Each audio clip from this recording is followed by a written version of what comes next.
Hello दोस्तों, आज हम लोग क्वेश्चन किलर बुक जो खान सर के द्वारा क्वेश्चन किलर बुक लाया गया है, उससे हम लोग हिस्ट्री पढ़ रहे हैं। तो उससे आज हम लोग पढ़ेंगे गुप्त साम्राज्य के बारे में। दोस्तों, जो भी हमारे चैनल पर नए हैं, इस चैनल को सब्सक्राइब कर लें ताकि नए वीडियो का नोटिफिकेशन मिल सके। तो शुरू करते हैं। क्वेश्चन पहला, नालंदा में अवस्थित भारतीय विश्वविद्यालय में फाहियान किसके शासन के दौरान आया था? नालंदा में अवस्थित भारतीय विश्वविद्यालय में फाहियान किन के शासन के आया था? चंद्रगुप्त विक्रमादित्य। किन के? चंद्रगुप्त विक्रमादित्य। प्रसिद्ध चीनी यात्री फाहियान ने प्रसिद्ध चीनी यात्री फाहियान ने गुप्त शासक चंद्रगुप्त द्वितीय के शासनकाल में भारत की यात्रा की थी। फाहियान एक चीनी बौद्ध भिक्षु था जो भारत में मुख्य रूप से नालंदा विश्वविद्यालय में बौद्ध ग्रंथों के अध्ययन के लिए आया था। अपनी यात्रा के दौरान उसने भारत, श्रीलंका, नेपाल, जावा आदि देशों की यात्रा की। फाहियान की यात्रा के समय भारत में गुप्त साम्राज्य तथा चीन में जिन साम्राज्य का शासन चल रहा था। निम्नलिखित गुप्त शासकों में से किसने विक्रमादित्य की उपाधि धारण की? किसने उपाधि धारण की? चंद्रगुप्त द्वितीय ने। गुप्त शासकों में सबसे प्रसिद्ध शासक चंद्रगुप्त द्वितीय ने विक्रमादित्य की उपाधि धारण की। चंद्रगुप्त द्वितीय का शासनकाल 375 से 414 ईस्वी तक रहा था। इस समय को गुप्त काल में स्वर्णिम युग कहा जाता है।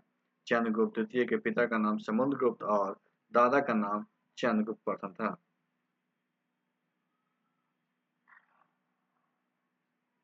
विक्रम संवत किस गुप्त शासक ने प्रारंभ किया था? विक्रम संवत किस गुप्त शासक ने? तो चंद्रगुप्त द्वितीय ने। विक्रम संवत की शुरुआत उज्जैन के राजा विक्रमादित्य ने 57 ईस्वी पूर्व में की थी। यह संवत मालवा विजय के उपरांत शुरू किया गया था और यह चंद्र सौर पंचांग पर आधारित है। गुप्त काल में चंद्रगुप्त द्वितीय के प्रभाव के कारण विक्रम संवत महत्वपूर्ण बना रहा। गुप्त वंश का अंतिम शासक विष्णुगुप्त था। कौन था? विष्णुगुप्त था। विष्णुगुप्त गुप्त वंश के आखिरी शासक थे जिसने 540 से 550 ईस्वी तक शासन किया। कुमारगुप्त तृतीय के पुत्र और नरसिंहगुप्त बलादित्य के पौत्र थे।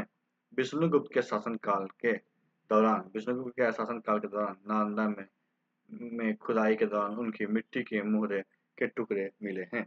इसके अलावा दामोदरपुर ताम्रपत्र शिलालेख में विष्णुगुप्त ने 542 ईस्वी में पश्चिम बंगाल के बाणगढ़ क्षेत्र में जमीन दान की थी। किस प्राचीन हिंदू शासक के दरबार में नवरत्नों की एक मंत्रिपरिषद थी? किसकी? नवरत्नों की एक मंत्रिपरिषद थी। चंद्रगुप्त विक्रमादित्य। प्राचीन हिंदू शासक चंद्रगुप्त विक्रमादित्य के दरबार में 9 रत्न रहते थे जिनमें धनवंतरी, छपनक, कटपर, अमर सिंह, शंकु खरदस, बेताल भट्ट, बारूची और ब्रह्महीर थे। निम्नलिखित में से किसके शासनकाल को भारत का स्वर्ण युग माना जाता है? किसके शासनकाल को भारत का स्वर्ण युग माना जाता है? तो गुप्त साम्राज्य। किसका? गुप्त साम्राज्य। गुप्त साम्राज्य का शासनकाल भारत का स्वर्ण युग माना जाता है। गुप्त साम्राज्य का शासनकाल भारत का स्वर्ण युग माना जाता है क्योंकि यह राजनीति, संस्कृति और विज्ञान के क्षेत्र में उत्कर्ष समय था। समुद्रगुप्त का शासन काल गुप्त काल के साम्राज्य के राजनीतिक और सांस्कृतिक उत्कर्षों का प्रतीक है। इस काल में साहित्य, कला, गणित और विज्ञान की महत्वपूर्ण उन्नति हुई जिससे इसे शास्त्रीय युग कहा जाता है।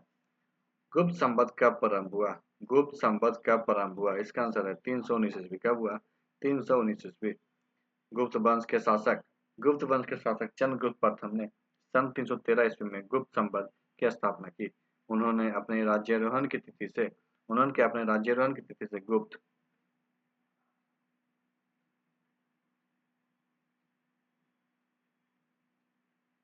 संवत की शुरुआत की। उन्होंने अपनी पत्नी कुमारी देवी के नाम के सोने के सिक्के चलवाए। गुप्त संवत गुप्त सम्राट तक प्रचलित रहा। गुप्त संवत क्या है? गुप्त सम्राटों तक प्रचलित रहा। नालंदा बिहार का विध्वंस किसने किया? नालंदा क्या बिहार का विध्वंस बख्तियार खिलजी ने किया। किसने किया? बख्तियार खिलजी ने किया। बख्तियार खिलजी कुतुबुद्दीन ऐबक का एक सैन्य सिपाह सलाहकार था। मोहम्मद गौरी ने भारत में तुर्क राज्य की स्थापना की। बंगाल के लक्ष्मण सेन को बख्तियार खिलजी ने हराया था। इसके अतिरिक्त उसने बिहार पर विजय प्राप्त की। बख्तियार खिलजी बिहार का प्रथम मुस्लिम लीडर था। बख्तियार खिलजी ने ही नालंदा बिहार का विध्वंस किया। गुप्त वंश का संस्थापक कौन था? गुप्त वंश का संस्थापक श्रीगुप्त था। कौन था? श्रीगुप्त। गुप्त वंश के संस्थापक श्रीगुप्त थे। इन्होंने 240 से 280 ईस्वी तक 240 से 280 ईस्वी तक शासन किया। इसके बाद उसका पुत्र घटोत्कच शासक बना। चंद्रगुप्त के प्रथम 319 से 335 ईस्वी तक शासन किया। इसने महाधीराज की उपाधि धारण की। उन्होंने लिच्छवी राजकुमारी कुमार देवी से विवाह किया तथा सोने के सिक्के चढ़ाए।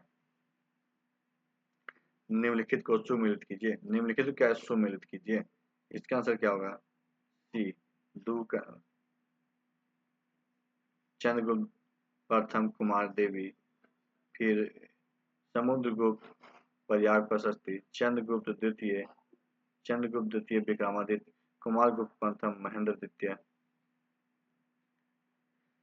चंद्रगुप्त प्रथम कुमार देवी, समुद्रगुप्त क्या है? प्रयाग प्रशस्ति लेख, चंद्रगुप्त द्वितीय विक्रमादित्य, कुमार गुप्त महेंद्र द्वितीय। चंद्रगुप्त प्रथम गुप्त वंश के शासक थे। इसका पुत्र समुद्रगुप्त था। चंद्रगुप्त प्रथम ने महाधीराज की उपाधि धारण की। भारत का नेपोलियन किसे कहा जाता है? भारत का नेपोलियन किसे कहा जाता है? समुद्रगुप्त को। किसे? समुद्रगुप्त को। गुप्त शासक समुद्रगुप्त। गुप्त शासक क्या? समुद्रगुप्त 335 से 375 ईस्वी तक के कर्म और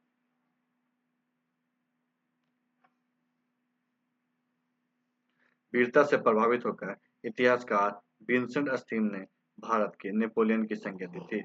समुद्रगुप्त के दरबारी कवि हरिसेन ने इलाहाबाद स्तंभ शिलालेख की रचना शुद्ध संस्कृत में की थी। इस रचना में समुद्रगुप्त के विजयों के बारे में महत्वपूर्ण विस्तार पूर्वक वर्णन किया गया है। बंगाल का प्राचीन नाम था। बंगाल का प्राचीन नाम गौड़ था। क्या था? गौड़ था। बंगाल का प्राचीन नाम गौड़ था। यह नाम गुप्त काल के दौरान प्रचलन में आया था। गौड़ शब्द का अर्थ है गुड़ से बनने वाला क्षेत्र। यह नाम इस क्षेत्र के उपजाऊ भूमि और गन्ना उत्पादन के कारण पड़ा। गुप्त काल में गौड़ एक महत्वपूर्ण व्यापारिक केंद्र बन गया था। किस वंश ने सबसे अधिक समय तक शासन किया? किस वंश ने सबसे अधिक समय तक शासन किया? तो गुप्त वंश ने। भारत के प्रमुख राजवंशों में मौर्य, शुंग, गुप्त, कुषाण, पाल, राजपूत वंश को महत्वपूर्ण माना जाता है। दूसरा सर्वाधिक शासन करने वाले वंश गुप्त वंश था। गुप्त वंश की स्थापना श्रीगुप्त ने की थी। उन्होंने 240 ईस्वी से 550 ईस्वी तक लगभग 230 वर्ष तक शासन किया। कवि कालिदास किसके दरबारी कवि थे? कवि कालिदास चंद्रगुप्त विक्रमादित्य के क्या थे? दरबारी कवि थे। कवि कालिदास चंद्रगुप्त द्वितीय या विक्रमादित्य के दरबारी कवि थे। कालिदास ने कई महान काव्यों की रचना की थी, जैसे अभिज्ञान शकुंतलम, मेघदूतम, ऋतु संहारम, कुमार संभवम, रघुवंशम एवं मालविकाग्निमित्रम। निम्नलिखित में क्या कौन बंदरगाह गुप्त काल में उत्तर भारत में व्यापार के लिए उपयोग किया था? कौन सा बंदरगाह उपयोग किया था? ताम्रलिप्ति। ताम्रलिप्ति बंगाल की खाड़ी में स्थित एक प्रमुख बंदरगाह था। गुप्त काल में यह उत्तर भारत व्यापार के लिए महत्वपूर्ण था। चीन, सिलोन, जावा और सुमात्रा के एक साथ एक व्यापार किया जाता था। किस गुप्त शासक अपने बड़े भाई की हत्या कर सत्ता प्राप्त की? किसने प्राप्त की? 16 का आंसर देख लेते हैं ऊपर। इसका आंसर होगा सी, चंद्रगुप्त द्वितीय ने। किसने? चंद्रगुप्त द्वितीय ने।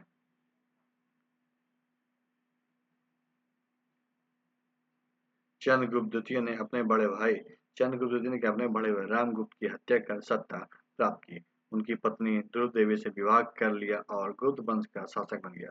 चंद्रगुप्त द्वितीय ने विक्रमादित्य की उपाधि ग्रहण की। इसकी जानकारी विशाख दत्त के नाटक श्री देवी चंद्रगुप्तम से मिलती है। गुप्त सम्राट जिसने हुनों को पराजित किया था? गुप्त सम्राट क्या है जिसने हुनों को पराजित किया था? तो स्कंदगुप्त ने। कुमारगुप्त प्रथम का उत्तराधिकारी। कुमारगुप्त प्रथम का उत्तराधिकारी उसका पुत्र स्कंदगुप्त हुआ, जिसके शासनकाल में जिसके शासनकाल में हुनों ने सर्वप्रथम 458 ईस्वी में भारत पे आक्रमण किया था। स्कंदगुप्त ने हुनों को पराजित कर उन्हें वापस जाने के लिए विवश कर दिया। स्कंदगुप्त ने मौर्य साम्राज्य में बनी अपनी सुदर्शन झील का जीर्णोद्धार करवाया था। किस शासक वंश ने किस के शासक वंश ने मंदिरों एवं ब्राह्मणों को सबसे अधिक ग्राम अनुदान दिया था? किस शासक वंश ने मंदिरों एवं क्या ब्राह्मणों को सबसे अधिक ग्राम अनुदान में दिया था? गुप्त वंश। किसने? गुप्त वंश ने। गुप्त वंश ने मंदिरों एवं ब्राह्मणों को गुप्त वंश के मंदिरों एवं ब्राह्मणों को सबसे अधिक ग्राम अनुदान में दिया था। गुप्त शासन के ब्राह्मण और धार्मिक संस्थानों को भूमि दान देने की प्रथा को बढ़ा दिया, जिससे अग्रहार कहा जाता है। जिसे क्या अग्रहार कहा जाता है। इससे मंदिरों एवं ब्राह्मणों को आर्थिक सहायता मिली। इससे क्या है? मंदिरों एवं ब्राह्मणों को आर्थिक सहायता मिली और उन्हें समाज में प्रतिष्ठा प्राप्त हुई। गुप्त राज्य की स्थापना किस सन में हुई थी? गुप्त राज्य की स्थापना किस सन में हुई थी? 240 में। गुप्त साम्राज्य की स्थापना श्रीगुप्त ने गुप्त साम्राज्य की स्थापना श्रीगुप्त ने 240 ईस्वी में की थी। उनका कार्यकाल 240 से 280 ईस्वी तक रहा। श्रीगुप्त के बाद उनका पुत्र घट घट घटोत्कच ने उत्तराधिकार संभाला। गुप्त वंश का सबसे प्रतापी शासक चंद्रगुप्त प्रथम जबकि समुद्रगुप्त जिसे भारत का नेपोलियन कहा जाता है। महाधीराज की उपाधि महाराजाधिराज की उपाधि अपनाने वाला पहला गुप्त शासक कौन था? चंद्रगुप्त प्रथम। कौन था? चंद्रगुप्त प्रथम। चंद्रगुप्त प्रथम गुप्त साम्राज्य के संस्थापक माने जाते हैं। चंद्रगुप्त प्रथम क्या है? गुप्त साम्राज्य के संस्थापक माने जाते हैं। चंद्रगुप्त प्रथम पहले गुप्त शासक थे। चंद्रगुप्त प्रथम क्या पहले गुप्त शासक जिन्होंने महाराजाधिराज की उपाधि धारण की और लिच्छवी कुमारी देवी से विवाह किया।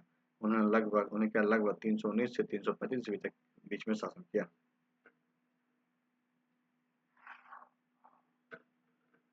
तो आज की वीडियो यहीं समाप्त करते हैं। नेक्स्ट वीडियो में गुप्तकालीन भाषा और कला संस्कृति चित्रकला देखेंगे। तो आज की वीडियो क्या करते हैं, यहीं पे समाप्त करते हैं। वीडियो अच्छी तो वीडियो को लाइक कीजिएगा, दोस्तों को शेयर कीजिएगा और हमारे चैनल को सब्सक्राइब कीजिएगा। वीडियो देखने के लिए आपका धन्यवाद।